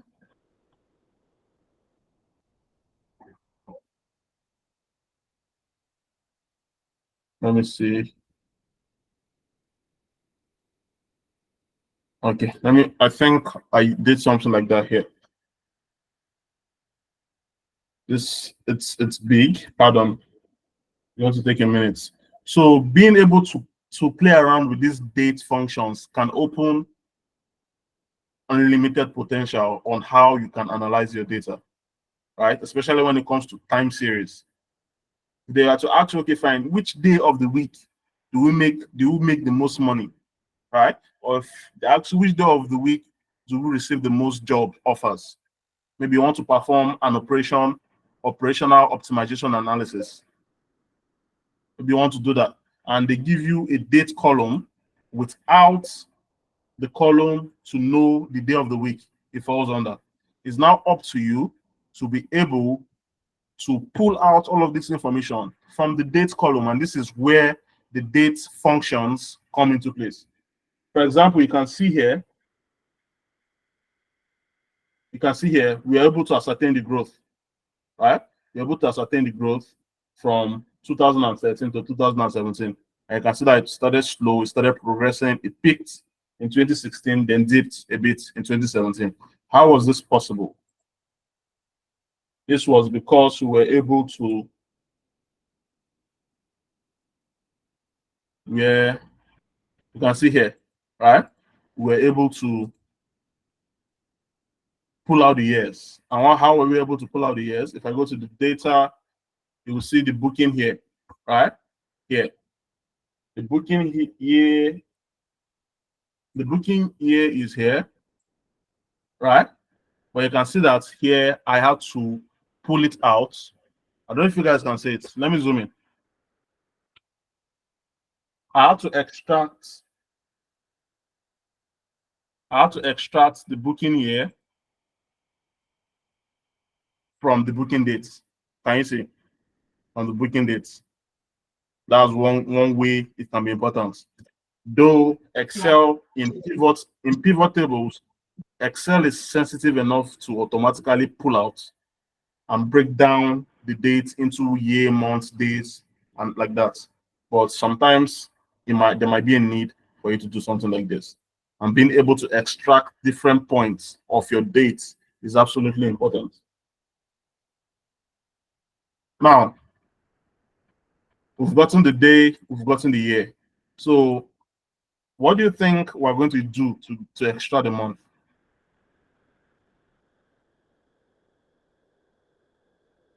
Okay, Patience, I think you're the first person there. Are you? Yes, Patience.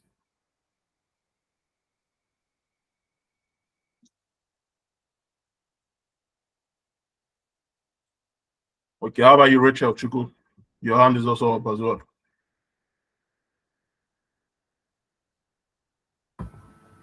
Okay.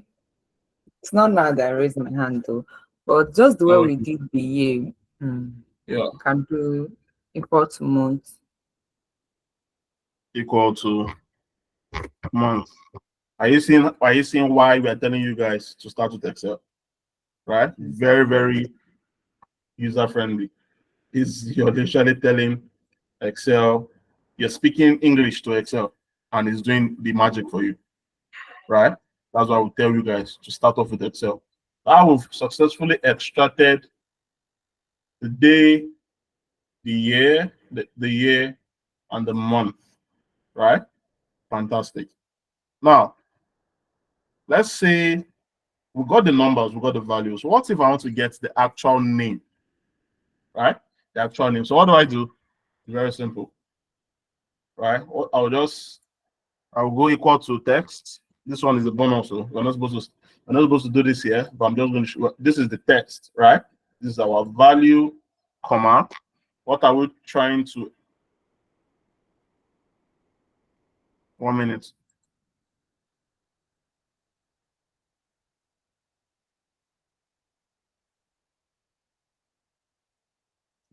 While I use this text, I don't know if it's like this, right? Then I will do this. I'm coming on. I feel like I'm wrong, but let's see.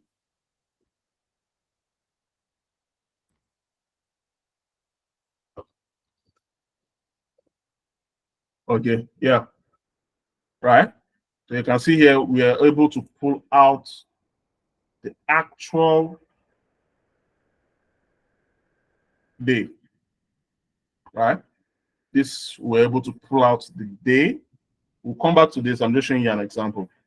But if we want to get the actual day of the month, right? The actual day of the month, not the day of the week, but the day of the month, we are going to use the day function, right? These two cases are used differently. Bear that in mind. We've done this. The same thing can be done here. I can come here and I will say again, I'll still use the text. Equal to text.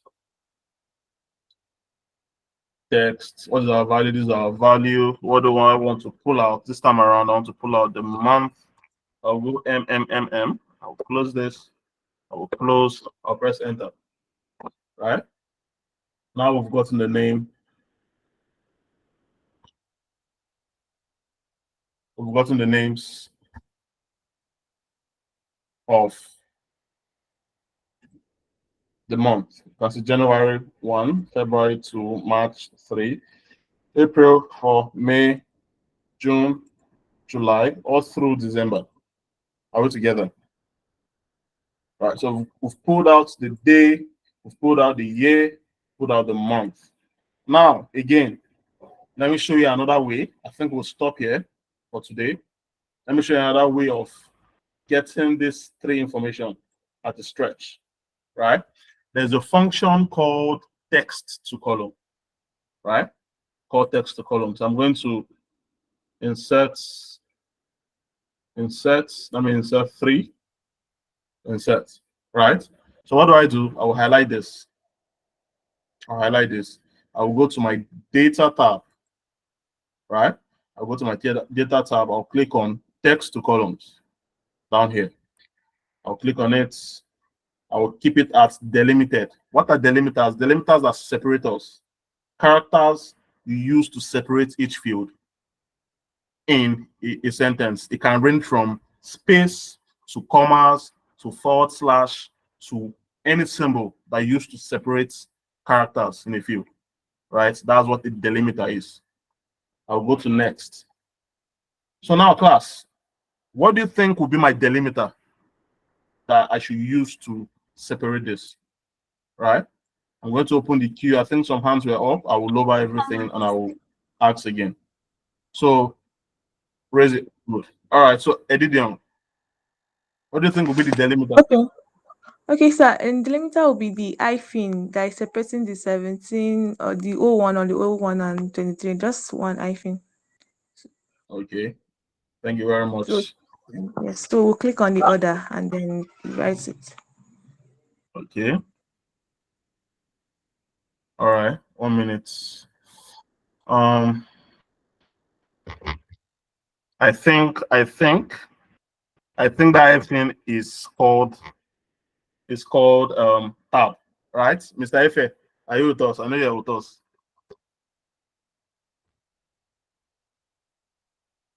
Hello. Yeah, I'm with you. Very well. There's this dash. What's it called? Is it called the tab? Is it also a tab? Yeah, I think the dash is it. That's the hyphen. That's the hyphen. Okay. To be Can on you the hear safe me? side, I'm just I'm To with be you. on, I think you have to select as others. Yeah, I thought this tab was the same as because sometimes I get confused. But yes, thank you very much.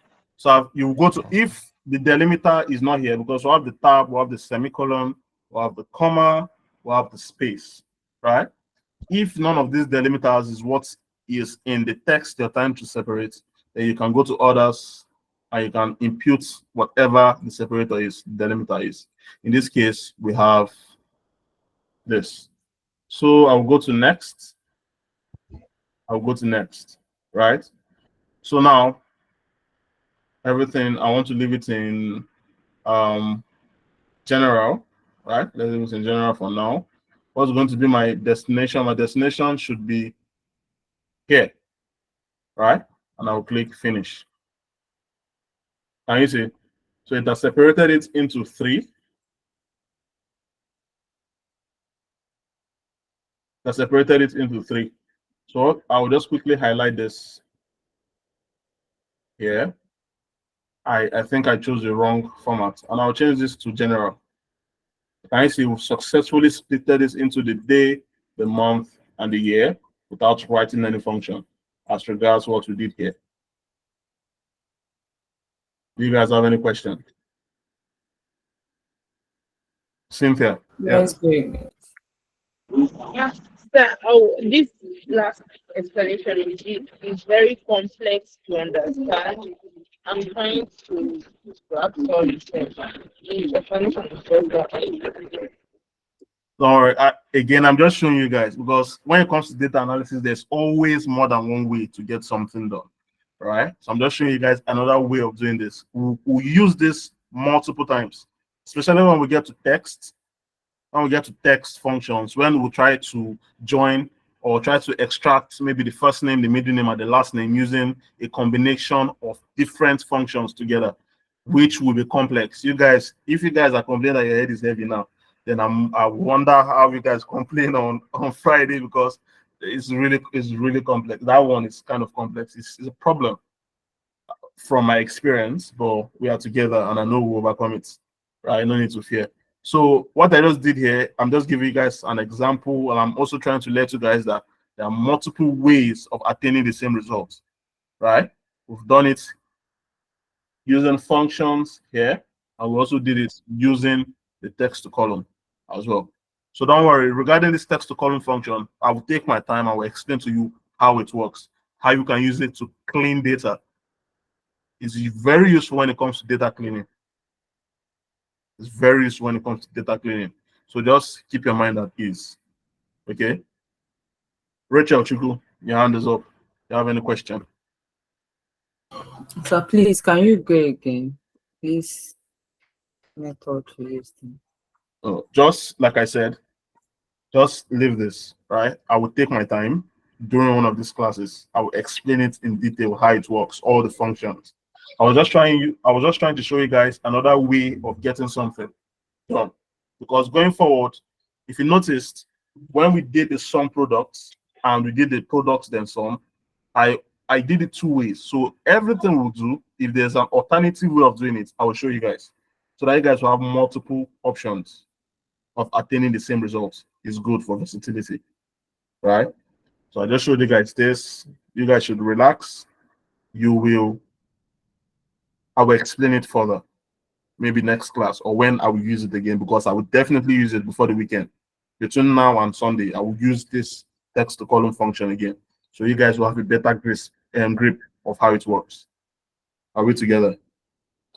So questions, because we're rounding up the class. This is already 5 minutes past our designated time. So if you have any questions, please ask now before we round up. Any questions?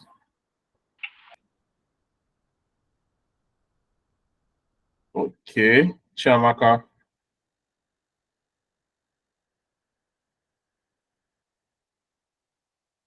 If it's with Chiamaka.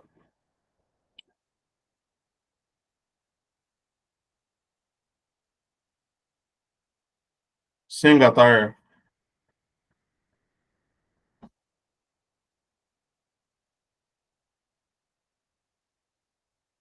Tara, is your hand down? Is that a signal that you're no longer asking a question? I'm talking. Sorry, it's my network. I've been talking. Can you hear me? Yeah, but please, 1 minute, 1 Hello? minute, hold on. Yeah, I can hear you. 1 minute. Please, if you've not filled the attendance form, please do it now, because immediately this call ends, after this question is about to ask, you won't have access to the link. So if you haven't, please fill your attendance now, please. So yes, proceed, Tara.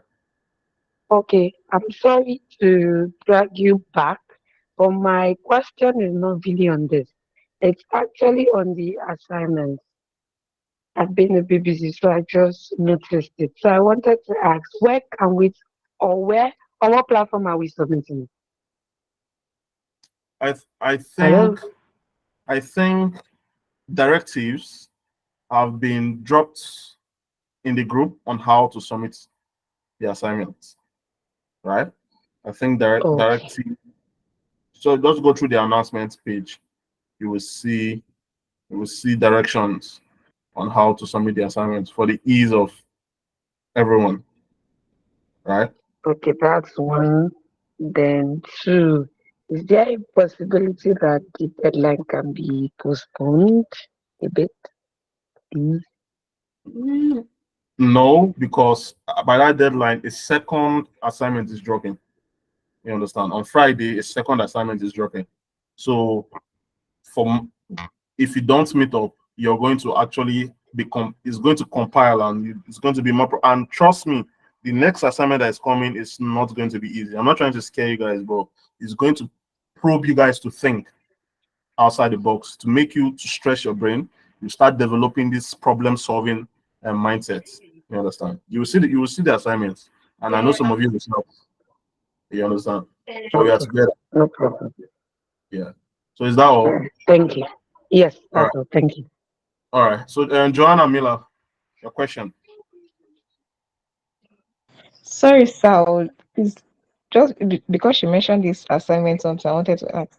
Because the Yeah. instruction I was given, it said something about is it creating a drive?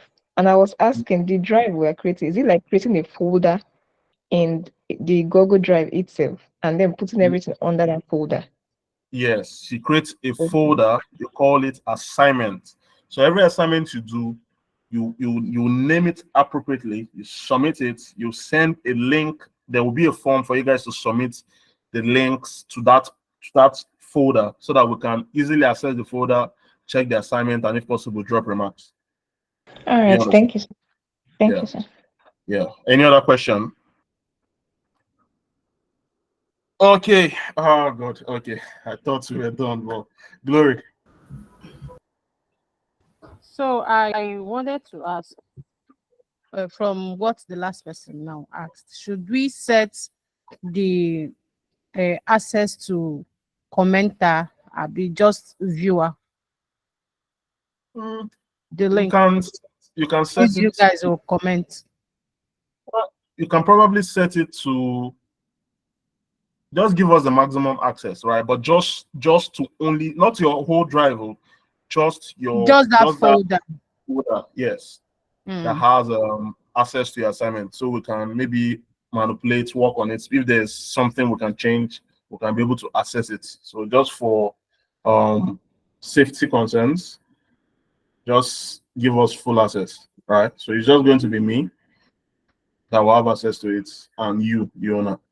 So that's it. That's Okay. basically it. But be careful when you're dropping the link. Do not send link to your whole drive, but just to that folder. No, just that folder. That's what I'm asking. Yes. Yes. Thank So you.